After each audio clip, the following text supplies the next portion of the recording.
G'day everyone, it's Glenn here from the Burnett River Clean. I'm down the river again today. I want to do a bit of scavenging along the shoreline. This time I'm going to be walking through the mangroves as well here.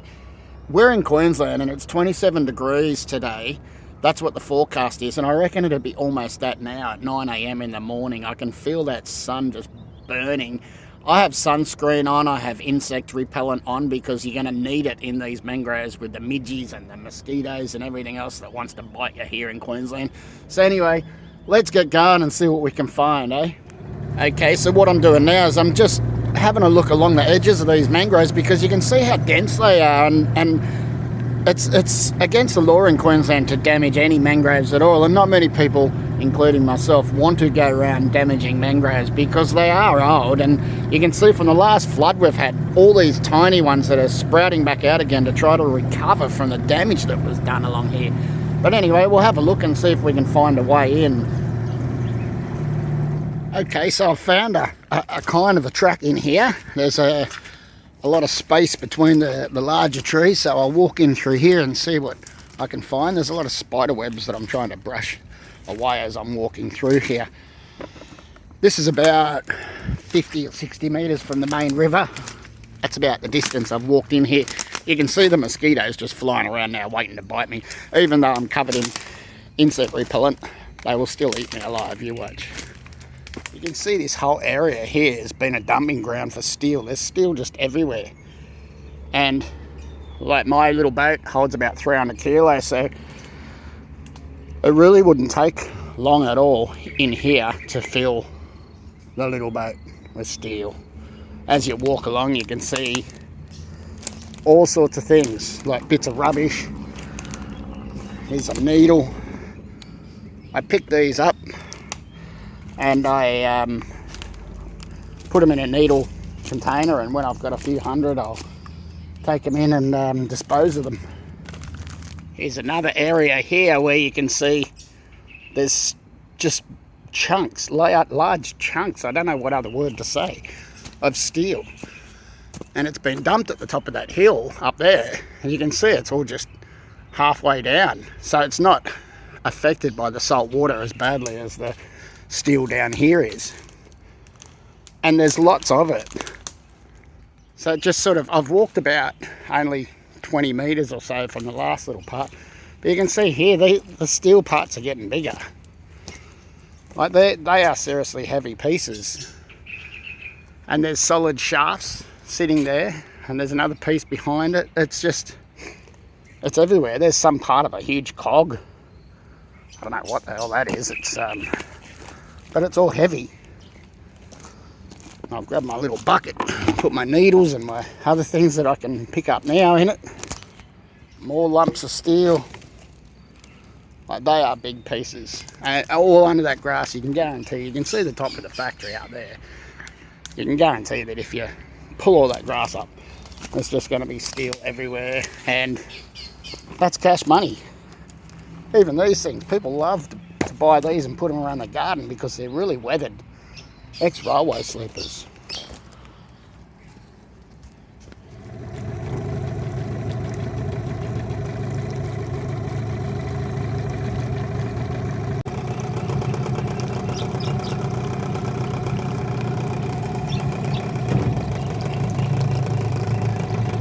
Okay, back to another usual spot here. You can see that large piece of steel up there. I don't know what that's going to weigh, but I'm going to have a go at getting it in the boat. And there's a rail here. There's a few more pieces over there. There's a bit laying around here, so give me 5 and I'll have a go and see how much I can get. Okay, I've managed to get that big bar into the boat with that thing. I'm telling you, must weigh about 60 or 70 kilo. The bar at the front alone would be about 40, so yeah, I'm kind of over that little bit.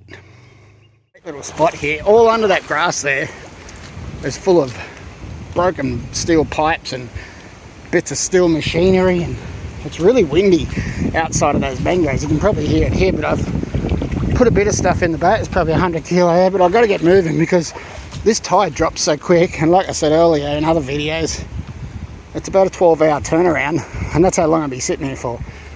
It's such a windy day. I was over there, that's where I just got this steel from, behind where those boats are. See that big sucker over there? I just came all the way over here, and then some lady was trying to paddle over, and like she was going backwards, so I had to give her a little tow over there to help her. This is the stuff I got from there. There's a couple of 100 kilos of things here. There's a massive big chunk of a cog. There's all these pieces here. And that thing there, believe it or not, is a piston. Look at the freaking size of it. It's a piston. And it's still got the rings on here. So I don't know what a piston that size would come out of. Maybe someone knows. But that's a fair bit of stuff just in 10 minutes because the tide was going down so quick. I had to get out of there. Now I've come along this bank here and I can see these huge railway tracks. I'm not going to be able to lift those suckers in the boat. I might be able to get this one here, but it'd still be 100 kilo minimum. But sometimes you can get one end in and then leave a, like, you know, just swing the other end over into the boat. But I've got to take these things out of the boat to get the thing on the trailer because it's such a small boat and a small trailer. It's not really going to stand up to a, you know, 400 kilos in the boat. Just crush the poor little rollers. Here we are, we've got some shags that are going to fly away any second. They like to sit there and dry off, but I'm going to spoil their day. This was all I could get out. One sleeper, one railway track. It's about 4 foot long. I nearly busted an O-ring getting it out. But there'd be 200 kilo, they're easy, 250 kilo. Big pieces. This crazy little area, like, it's just another one of these places where it's just steel on top of steel. I don't even have to get off the side of my boat. I'm just sitting here like this. I'll see what I can pick up in 10 or 15 minutes here, but the boat's getting pretty bloody full. Have a look at that. I had to take out the big post that was about 80 kilo and leave it at the boat ramp so I could fit all this junk back in there. Anyway, see how we go here.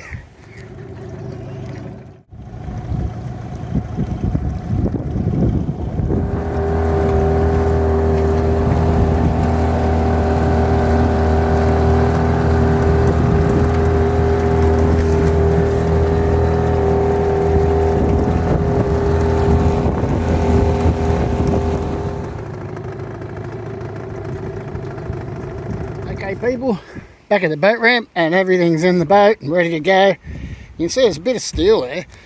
It didn't look like much before, but you can see there's going to be probably 300 kilo, hopefully more.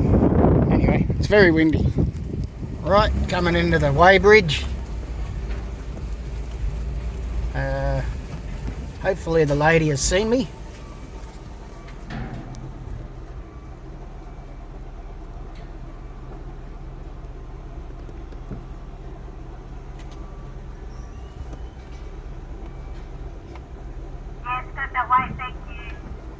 Yep, she's seen me. Now I just got to find a place to turn around in this place. Down the back of the scrapyard here, have a look at the size of that big barge that's dumped up there. It's aluminium. It's absolutely beautiful, and to think that someone would dump that.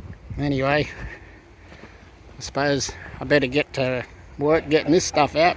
That ain't my pile, but I wish it was.